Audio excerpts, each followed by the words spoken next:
ہماری جو تاریخ کی کتابیں ہیں، خاص طور سے اسکول کی تعلیم نصاب کی کتابیں، ان میں تاریخ کو ایک تسلسل کے ساتھ بیان نہیں کیا جاتا ہے۔ مثلا ہم وادی سندھ کی تہذیب کا ذکر کرتے ہیں، پھر اچانک ہم فتح سندھ کے اوپر آ جاتے ہیں، محمد بن قاسم کی بات کرتے ہیں، پھر ایک دم جمپ لگا کے ہم سر سید پہ آ جاتے ہیں، اور سر سید سے جمپ لگا کے پھر ہم مسلم لیگ اور اقبال اور قائد اعظم پہ آ جاتے ہیں۔ اور اگر آپ تاریخ کو ایک تسلسل کے ساتھ نہیں بیان کریں گے تو ایک تاریخی شعور جو ہے کبھی بھی طالب علم کے اندر پیدا نہیں ہوگا، کیونکہ تاریخ کو ٹکڑے ٹکڑوں سے بیان کرنے سے تاریخ کا پڑھانے کا کوئی فائدہ نہیں۔ اور ایک جو اہم بات جو ہے وہ یہ ہے کہ ہم تاریخ صرف سیاسی تاریخ پڑھاتے ہیں، تاریخ کے جو سماجی پہلو ہیں، تاریخ کے جو ثقافتی پہلو ہیں، ان کا ہم ذکر نہیں کرتے۔ ہم شروع سے ہی یہاں پر ہندو اور مسلمان دو قومیں یہاں پر رہی ہیں، جن کا کلچر، جن کی رہائش، جن کا رہن سہن بالکل علیحدہ ہے، تو یہ تو سلسلہ شروع سے ہی ہو گیا تھا۔ لیکن یہ ہے کہ اس میں آہستہ آہستہ پھر انتہا پسندی جو ہے وہ آتی مطلب کہ چلی گئی ہے، اور اب انتہا پسندی اس طرح سے مطلب کہ آئی ہے کہ ایک تو ہم یہ پورا عہد وسطیٰ کا جو دور ہے، اس کو جو ہم مسلم عہد کہتے ہیں، یہ بھی ایک غلط اصطلاح ہے، چونکہ مسلمانوں کا جو رول ہے، جس کو ہم کہیں حکمرانوں کا، وہ محدود تھا، پورا ہندوستان تھا، بہت بڑا ساؤتھ کا پورا علاقہ تھا، راجپوتانہ تھا، یہاں پر غیر مسلم حکمران تھے، تو پورے ہندوستان میں کبھی بھی مسلمانوں کی حکومت نہیں رہی ہے۔ اور دوسری بات جو ہمارے یہاں کہی جاتی ہے کہ ہم نے 1000 سال حکومت کی، یہ بھی مطلب کہ ایک غلط مطلب کہ خیال ہے۔ 1000 سال حکومت کرنے کا، یہ بھی حکمرانوں نے حکومت کی ہے، عام مسلمانوں نے حکومت نہیں کی ہے۔ تیسری بات یہ کہی جاتی ہے کہ انگریزوں نے مسلمانوں سے حکومت چھینی، یہ بھی غلط ہے، یہ بھی غلط ہے، یہ بھی غلط ہے، یہ بھی غلط ہے۔ چونکہ جب انگریزوں نے دہلی کو فتح کیا ہے تو اس وقت دہلی پر مرہٹوں کا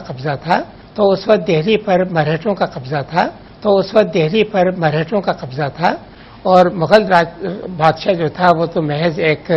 کٹ پتلی تھا، ان کا وظیفہ خوار تھا، اس کی طاقت سارے ختم ہو چکی تھی۔ تو دراصل ہندوستان کی حکومت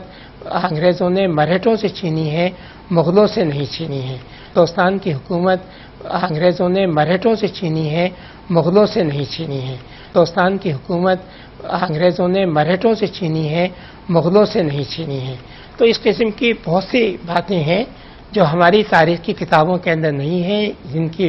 وضاحت اگر نہیں ہوگی تو غلط تاریخی شعور ہمارے ذہن میں پیدا ہوگا، ایک غلط قسم کا فخر پیدا ہو جاتا ہے کہ ہم نے ہندوؤں پر حکومت کی، ہم نے ہندوؤں کو غلام بنا کے رکھا، جبکہ حقیقت یہ تھی کہ مسلمان تاجر یا مسلمان کاریگر یا مسلمان کسان، اس کی بھی وہی حالت تھی جو ایک ہندو تاجر کسان یا کاریگر کی تھی، دونوں میں کوئی فرق نہیں تھا۔ تو ہمیں تاریخ کو ایک عوامی نقطۂ نظر سے پڑھانے کی ضرورت ہے۔ اچھا، اسی محمد بن قاسم امیہ سلطنت کا نمائندہ تھا، امیہ امپیریلزم کا نمائندہ تھا، اس کا اسلام سے کوئی تعلق نہیں تھا۔ وسط سلطنت کے لیے یہاں پر آیا اور اس نے مطلب کہ سندھ کو فتح کر کے اس کو امیہ سلطنت کا ایک حصہ جو ہے وہ بنایا، جس کا اسلام سے کوئی تعلق نہیں تھا، جس کا اسلام سے کوئی تعلق نہیں تھا، جس کا اسلام سے کوئی تعلق نہیں تھا،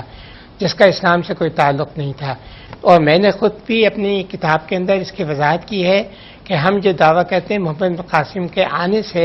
سندھ کے سماجی ڈھانچے میں کسی قسم کی کوئی تبدیلی نہیں آئی تھی، یہاں ذات پات کا نظام جو ہے وہ بھی نہیں بدلا تھا،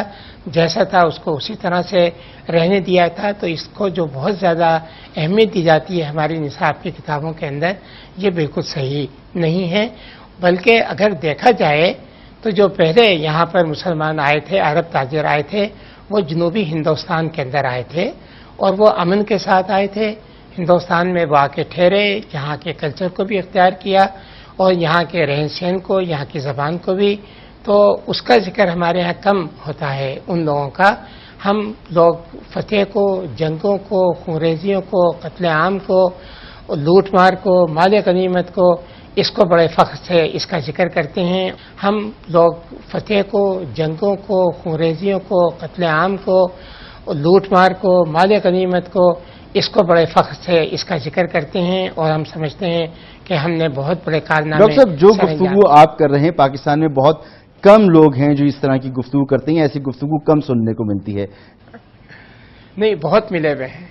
مطلب اس قسم کے لقب مجھے بہت ملے ہوئے ہیں اور کبھی کبھی یعنی پریشانیوں کا سامنا بھی کرنا پڑتا ہے، لیکن میں سمجھتا ہوں کہ کسی کو تو بولنا چاہیے. تو ایک آواز ضرور ہے، یہ بات بالکل آپ کی صحیح ہے کہ اس کے لیے جگہ بہت کم ہے، لیکن ہم مسلسل تاریخ کا ایک رسالہ بھی نکالتے ہیں جس کے ہم 56 ایشو چھاپ چکے ہیں. کیا کہتا ہے کہ ہم اپنے بچوں کو پڑھا کیا رہے ہیں؟ اچھا دیکھیں، نصاب کے سلسلے میں ہماری دوست ہیں ڈاکٹر روبینہ سہگل، انہوں نے ایک بہت بنیادی بات کہی ہے.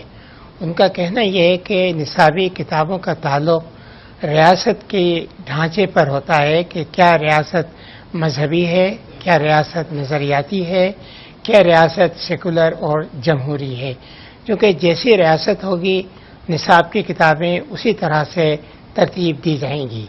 اب چونکہ ہماری ریاست ایک مذہبی بھی ہے اور نظریاتی بھی ہے، لہذا ہماری نصابی کتابوں میں اس بات پہ زور دیا جاتا ہے کہ طالب علم کو شروع سے ہی